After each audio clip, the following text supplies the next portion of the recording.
అందరికీ నమస్కారం. నా పేరు రమ. లవ్ వార్ 6వ భాగం. ఇప్పుడు ఇక్కడ ఈ మాటలు ఎందుకు, పద వెళ్దామని బైక్ ఎక్కి కూర్చుంది. ఇక అన్య వాళ్ళ ఊరికి వారి ప్రయాణం సాగింది. చరణ్ బైక్ అన్య వాళ్ళ ఇంటి ముందు ఆగింది. అన్య బైక్ దిగి లోపలికి వెళ్ళింది. ఇక చరణ్ బైక్ స్టాండ్ వేసి ఇంటి లోపలికి అడుగులు వేస్తూ చూస్తున్నాడు. ఇది వరకులాగా లోపలికి ప్రేమతో ఆహ్వానించడానికి ఎవరూ ఎదురు రాలేదు. అలానే లోపలికి వెళ్ళాడు. కానీ ఇంట్లో ఏ శబ్దం లేని నిశ్శబ్ద నిలేపుగా ఉంది.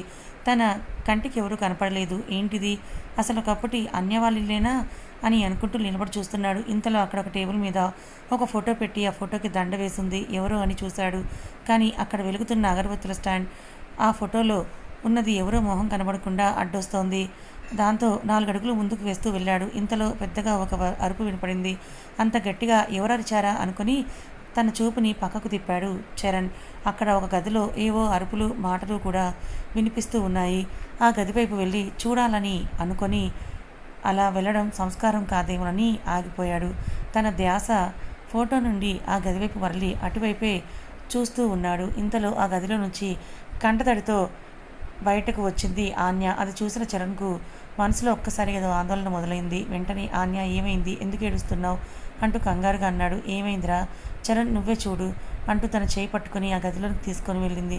ఆ గదిలో అన్య వాళ్ళ అమ్మ శైలజ గారు తనలో తనే మాట్లాడుకుంటూ ఉన్నారు. చూడు చరణ్, మా అమ్మను దేవుని దేవాలను ఇంకా బ్రతికే ఉంది, కానీ ఏదో తెలియని పిచ్చి లోకంలో బ్రతుకుతోంది అని అంటూ ఉండగానే శైలజ అన్యను చూసి, నువ్వు మరలా ఎందుకు వచ్చావు, వెళ్ళి నా కూతురు తీసుకొని రా అంటూ గట్టిగా అంటూ ఉంది. సరే అమ్మా, నేను వెళ్ళి నీ కూతురు తీసుకొని వస్తానని చెప్పి చరణ్ రా అంటూ తనను ఆ గదిలో నుండి బయటకు తీసుకొని వచ్చింది. అన్య, ఆంటీకి ఏమైంది, అలా అంటోంది ఏంటి అని అన్నాడు. మా అమ్మ నేను తన కూతురుని కూడా మర్చిపోయింది అని బాధపడుతున్న అన్య నోదారుస్తూ, ఊరుకో అన్య, నేను మర్చిపోయిందంటే మరి ఆజ్యను తన దగ్గర తీసుకొని రమ్మని చెప్తోందా అని అన్నాడు చరణ్. తను అడిగే తన కూతురు ఎవరో నీకు తెలుసా చరణ్ అని అంటూ, తనను చూపిస్తాను పదా అని తనను చూడాలని అనుకొని చూడకుండా ఆగిపోయిన ఆ ఫోటో దగ్గరకు తీసుకొని వెళ్ళింది చరణ్ని. అది చూసిన చరణ్ ఒక్కసారిగా షాక్ అయ్యాడు. అసలు నమ్మలేకపోయాడు. ఎంతో సరదాగా ఆడుతూ పాడుతూ ఉండే భావన ఫోటో అక్కడుంది. ఆ ఫోటోని చూస్తే చనిపోయిన వారికి పెట్టినట్లుగా నుదుటిపై బొట్టు, ఫోటోకి దండ, ఫోటో ముందు దీపం, అగరబత్తులు వెలుగుతూ ఉన్నాయి. అది చూసిన చరణ్ కళ్ళు చెమ్మగిల్లాయి. అన్య, ఏంటిది, ఏమైందంటూ అన్నాడు. అంతలో అక్కడికి కంగారుగా అన్య వాళ్ళ బాబాయ్ భాస్కర్ వచ్చాడు. అన్య, వచ్చావా తల్లి, మీ పిన్ని నేను తొందరగా రమ్మని చెప్పింది, నీతో ఏదో మాట్లాడాలని అంటోంది. నువ్వు ఈరోజు ఇంటికి వస్తావని రాత్రి ఫోన్ చేసి చెప్పావు కదా, అందుకే ఇక్కడికి వచ్చానంటూ కంగారుగా అన్నాడు.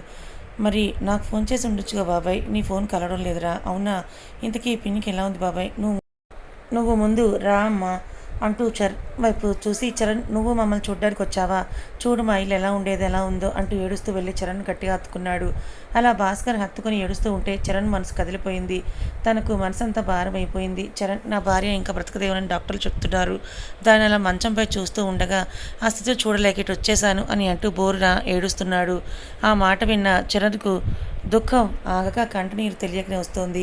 ఎంతో ప్రేమగా ఆప్యాయంగా చూసుకొని అందరికీ కొత్త బట్టలు పెట్టి ఆశీర్వాదం ఇచ్చిన సుజాత ఆంటీకి ఇలా అవడం ఏంటి, అసలు ఎంతో ఆనందంగా ఉండే కుటుంబం అంతా ఇలా ఎందుకుంది అని అనుకుంటూ వెళ్ళాడు. బాబాయ్ చెప్పిన మాట మీ నాణ్య కూలబడిపోయి ఏడుస్తూ ఉంది. ఆన్య ఏడుపు చెవికిన పడిన చరణ్ తన ఆలోచన నుండి తేరుకొని, సార్ మీరు ఏడవకండి అని ఆన్య దగ్గరికి వెళ్ళి, ఆన్య ఏడవకు, ముందు మనం హాస్పిటల్కి వెళ్దాం పదా అని అనగానే ఏడుస్తున్న ఆన్య తన కళ్ళ వెనుక వచ్చే కన్నీటిని తుడుచుకొని వాళ్ళ బాబాయ్ దగ్గరికి వెళ్ళి, బాబాయ్ ఇది మనం ఏడ్చే సమయం కాదు, ముందు మనం పిన్ని దగ్గరికి వెళ్దాం పదండి అంటూ వాళ్ళ బాబాయ్ని తీసుకొని అతనితో పాటుగా కారు ఎక్కి కూర్చుంది. చరణ్, నువ్వు బైక్ మీద హాస్పిటల్కి వచ్చాయి అని చెప్పి వాళ్ళు వెళ్ళిపోయారు. ఆన్య చరణ్ వాళ్ళు హాస్పిటల్కు చేరుకున్నారు. ఆన్య వాళ్ళ నాన్నగారు, వాళ్ళ తమ్ముడు, ఇంకా ముసలివారైన తాత పాప అక్కడే ఉన్నారు. కానీ అక్కడ ఆద్య కనిపించలేదు చరణ్కు.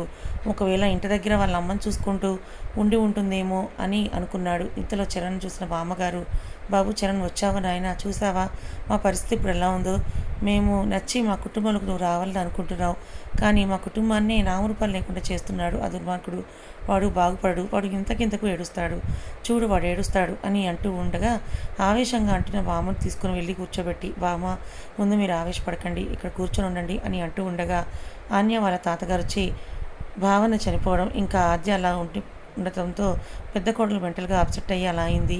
ఇంకా చిన్న కోడలు పిల్లలపై బెంగ పెట్టుకొని ఇలా మంచం పట్టింది బాబు. ఇది చూడటానికైనా మేము ఇంకా బ్రతికుంది అని అంటూ కంటతడితో అన్నాడు. చరణ్కు ఎవరిని ఎలా ఓదార్చాలో కూడా అర్థం కావడం లేదు. అక్కడి వారి బాధ వర్ణనాతీతంగా ఉంది. అన్య తనను రమ్మని సైగ చేసింది. దాంతో నేను ఇప్పుడే వస్తాను అని అంటూ చరణ్ ఆన్య దగ్గరకు వెళ్ళాడు. బాబాయ్, మీరు బాధపడకండి, వీటికి ఏం కాదు, నేను చెప్తున్నాను కదా, ఏమీ కాదు, ధైర్యంగా ఉండండి అని అంటున్న ఆన్యను చూసి ఏదో తెలియని కాన్ఫిడెన్స్ కంటపడింది. ఆన్య లోపలికి వెళ్తూ చరణ్, నువ్వు కూడా నాతో పాటు రా అని అంది. దాంతో ఆన్య చరణ్ కలిసి సుజాత గారి దగ్గరికి వెళ్ళారు. ఐసీయూలో బెడ్పై ఆక్సిజన్ పెట్టి తను కళ్ళు మూసుకొని పడుకొని ఉంది పిన్ని. పిన్ని అంటూ పడుకొని ఉన్న తన చేతిని పట్టుకుంది ఆన్య. కళ్ళు తెరిచి ఆన్య వైపు చూస్తూ కంటతడి పెట్టిన సుజాత ఆంటీ ఆవేదన అంతా ఆమె కళ్ళల్లో కనపడుతూ ఉంది. ఆన్యను వాళ్ళ పిన్ని పడే బాధ అర్థమైంది. తన చేత్తో ఆమె కన్నీరు తెచ్చి తన చేతిని పట్టుకుని, పిన్ని, నువ్వు ఇంతలా బాధపడకు, నీలో ఉన్న బాధనంతా ఆ విక్కీపై పగలా మార్చుకో. నేను వాడిని అంతం చేయడానికి కావలసిన సన్నాహాలన్నీ చేస్తున్నాను. నువ్వు వాడి పతనం చూసి ఆనందించాలంటే నువ్వు ఆరోగ్యంతో ఇంటికి రావాలి కదా. ఇంకా మన కుటుంబం మొత్తం పడిన వేదన బాధ అంతా ఆ కుటుంబం కూడా పడేలా చేస్తాను. నువ్వు చూస్తూ ఉండు. తను తప్పు చేసిన వాడు తాగి తందనాలాడుతూ ఉంటే ఏ తప్పు చేయని నువ్వు అమ్మ ఇలా అయిపోవటం, ఏడుస్తూ రోగాల పాలు అయ్యి మంచాన పడటం ఏం బాగోలేదు. భావనను పొట్టను పెట్టుకుని ఆద్యను ఈ పరిస్థితికి తీసుకొచ్చిన వాడిని నేను వదిలిపెట్టను పిన్ని, నన్ను నమ్ము అని దాన్ని చూడాలంటే నువ్వు బ్రతకాలి. నువ్వు మన కుటుంబం నాతోనే ఉంటే నేను ధైర్యంగా ముందుకు వెళ్ళగలను అని అంది. దాంతో సుజాత గారు తన ఆక్సిజన్ మాస్క్ తీసి, అగన్య, నువ్వు సాధిస్తావు, నాకు తెలుసు, నేను కూడా నీ తోడుగా ఉంటాను. నేను ఈ పరిస్థితుల్లో ఒంటరిగా పోరాడనివ్వను. నీతో పాటు మేమందరం కూడా తోడుగా ఉంటాం తల్లి అని అంటూ నిదానంగా వినపడినట్లుగా అంది సుజాత గారు. వాళ్ళ పిన్ని అన్న మాటలు అన్య మనసును చాలా తేలిక చేశాయి. అన్య వెంటనే ఆనందంతో, చూడు పిన్ని, మనకు తోడుగా చరణ్ కూడా ఉన్నాడు. మరి నువ్వు కూడా తొందరగా ఇంటికి వచ్చి మాకు సహకరించాలి, సరేనా అని అంది. అన్య మాటలను విన్న చరణ్కి ఒక్కసారిగా షాక్ అయ్యాడు. తన పగకు నేను తోడుగా ఉంటానని ఎప్పుడు చెప్పలేదు కదా. అందున అన్య పగ తీర్చుకోవడానికి చూసేది నా కుటుంబం మీదే.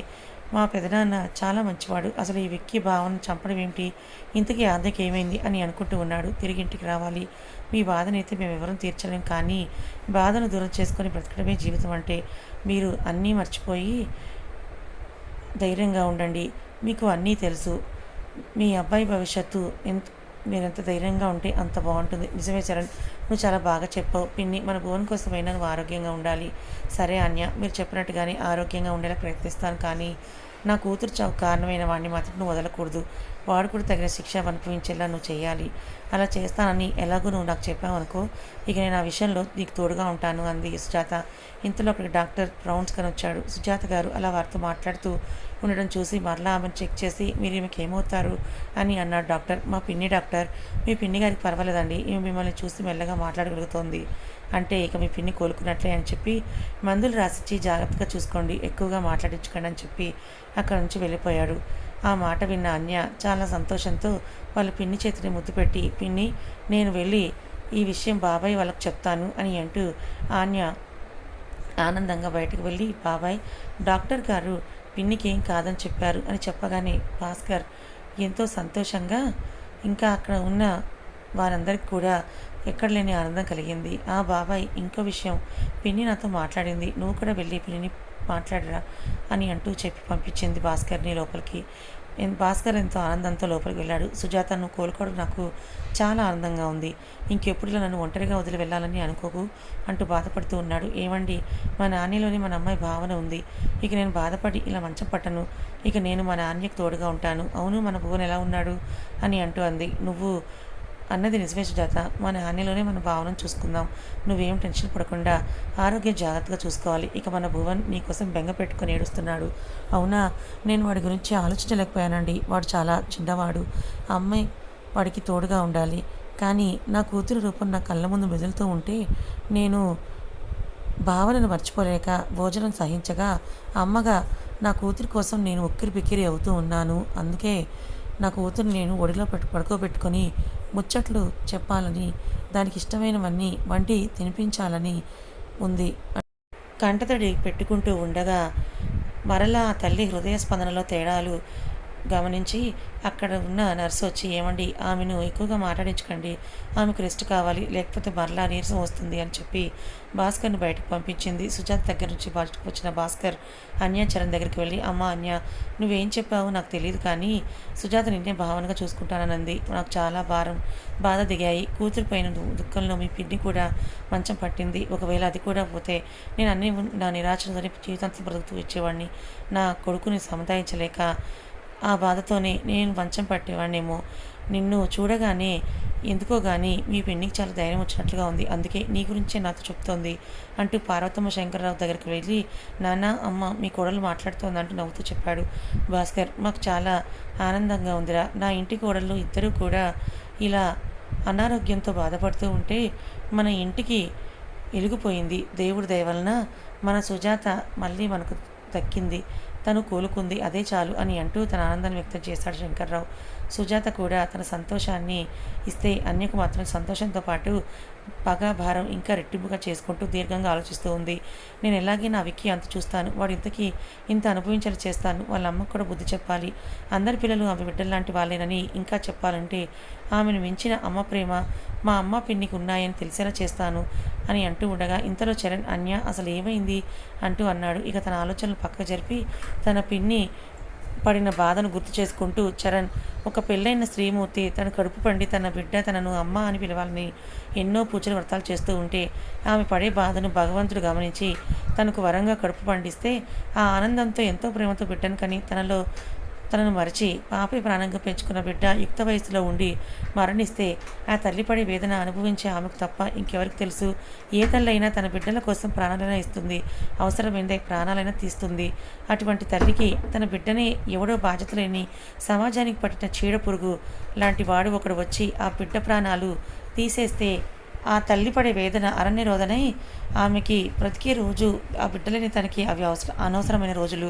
ఆ చీకు చింత తనను తినేస్తూ ఉంటే తన ఆరోగ్యం అంతా చితికిపోయి అనారోగ్యం తనని ఏలుతూ మరణపు అంచులకు తీసుకుని వెళ్తే మరి యాక్సిడెంట్ చేసిన వాడేమో తప్పు చేసిన భావన లేకుండా విర్రవీగుతూ తాగి తిరుగుతూ ఎంజాయ్ చేస్తూ ఉంటే అది చూస్తూ నా పరిస్థితి ఎలా ఉంటుందో ఒక్కసారి నువ్వే ఊహించుకో చరణ్. నేను చెప్పనా, నా ఒళ్ళు మండిపోతుంది. వాడు పీల్చే శ్వాస ఎప్పుడెప్పుడు ఆపేయాలా అనే ఆతృత నాలో పెరిగిపోతుంది. కానీ నేను ఎందుకు వాడి ప్రాణం తీయకుండా ఉన్నానంటే ముందు వాడు కష్టపడటం గురించి తెలుసుకోవాలి, ఆ తర్వాత వాడు చేసిన తప్పు వాడు తెలుసుకోవాలి, తర్వాత వాడిని చంపాలి, వాడి చావు చూసి వాళ్ళ అమ్మ గగ్గోలు పెట్టేడవాలి అని కోపంతో అంది ఆన్య.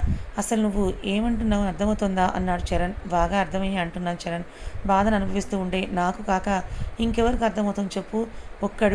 ఒక క్షణంలో నా కుటుంబాన్ని అల్లకల్లోలం చేసేశాడు, అందమైన నా కుటుంబంలో మారణకాండను సృష్టించాడు అని అంటూ, అయినా ఇప్పుడు ఇవన్నీ ఎందుకులే చరణ్, మా మా పిన్ని కూడా ఇప్పుడు కోలుకుంది, నాకు కూడా చాలా సంతోషంగా ఉంది, ఇక నా బాధంతా ఆద్య గురించే అని అనగానే, అవును అన్య, ఇంతకీ ఆద్యకి ఏమైంది?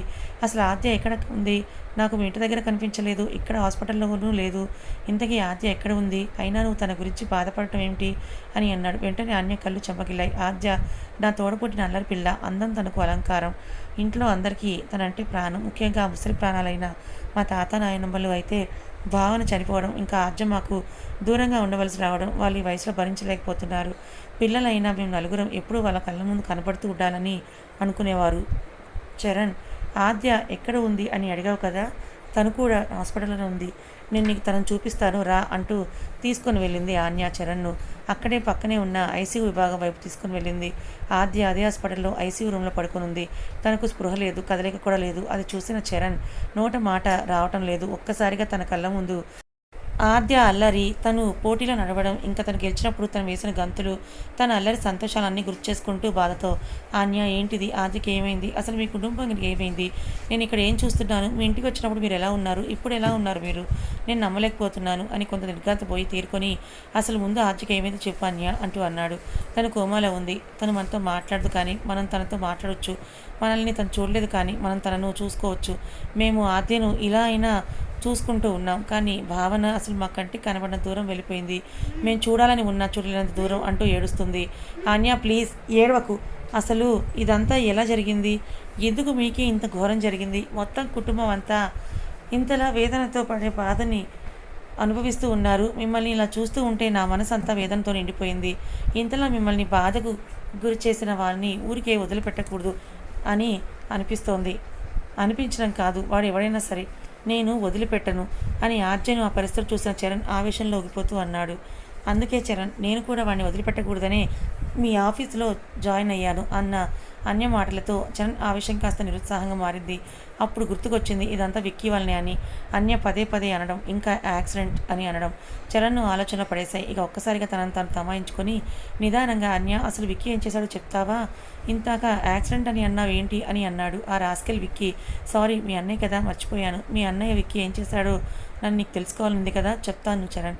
మీ అన్న నా కుటుంబానికి మాకు ఎంత అన్యాయం చేశాడో ఇప్పుడు చెప్తాను విను అంటూ భావనకు ఇంటర్లో మంచి మార్కులతో పాస్ అయ్యి నీట్ పరీక్షలో కూడా మంచి ర్యాంకు తెచ్చుకుంది. తనకు హైదరాబాద్లో మెడికల్ సీట్ వచ్చింది. దాంతో తనను ఆ కాలేజీలో జాయిన్ చేయాలని ముందుగా వాటి వివరాలన్నీ తెలుసుకొని జాయిన్ అవ్వడానికి కావాల్సిన వివరాలు, ఫీజు గురించి అంతా కూడా తెలుసుకోవడానికి ఆర్జా భావనలు ఇక్కడికి రావాలని, వస్తామని, నాతో 2 రోజులు ఇక్కడే ఉండి సరదాగా అన్నీ చూస్తానని ఆర్జ నాకు ఫోన్ చేసి చెప్పింది. దాంతో వాళ్ళని హాస్టల్లో ఖాళీలున్నాయని నేను అక్కడ ఇద్దరిని ఉండటానికి అడిగి ఆ తర్వాత హైదరాబాద్లో ఉన్న సుందర నగరాలన్నీ కూడా చూపించేసి వాళ్ళని ఇంటికి పంపించేద్దామని అనుకుని వాళ్ళని రమ్మని నేను కూడా చెప్పాను. దానికి అమ్మ ఒప్పుకోలేదు.